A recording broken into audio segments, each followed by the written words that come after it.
क्या आपको भी लगता है कि विटिलिगो का पैच बढ़ रहा है या फिर रुक गया है? ये जानना बहुत ज़रूरी है क्योंकि इसी से डिसाइड होता है कि आपके लिए कौन सा ट्रीटमेंट ज़्यादा सुइटेबल होगा। हेलो, मैं हूँ डॉक्टर पूजा गुप्ता, भारत होम्योपैथी से आप सभी का स्वागत करती हूँ। सबसे पहले समझते हैं कि एक्टिव और स्टेबल विटिलिगो में फ़र्क क्या होता है। एक्टिव विटिलिगो का मतलब है कि डिजीज अभी भी एक्टिव है, इम्यून सिस्टम मेलानोसाइट सेल्स को टारगेट कर रहा है, जिसकी वजह से नए पैच बन सकते हैं या पुराने पैच बढ़ सकते हैं।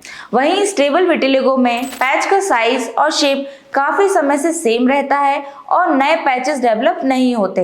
ये डिफरेंस इसलिए इम्पोर्टेंट है क्योंकि ट्रीटमेंट का अप्रोच दोनों केसेस में अलग हो सकता है। अब देखते हैं 3 साइंस जिनसे आप अपना अंदाजा लगा सकते हैं कि विटिलिगो एक्टिव है या नहीं। पहला साइन, पैच के एजेस को ध्यान से देखिए। अगर एजेस क्लियर हैं, शार्प डिफाइंड हैं, तो डिजीज स्टेबल हो सकती है। लेकिन अगर एजेस ब्लरी हैं, फेडेड हैं या इरेगुलर दिख रहे हैं, तो ये एक्टिव डिजीज का साइन हो सकता है। दूसरा साइन, पिछले 6 महीने में कोई नया पैच बना है।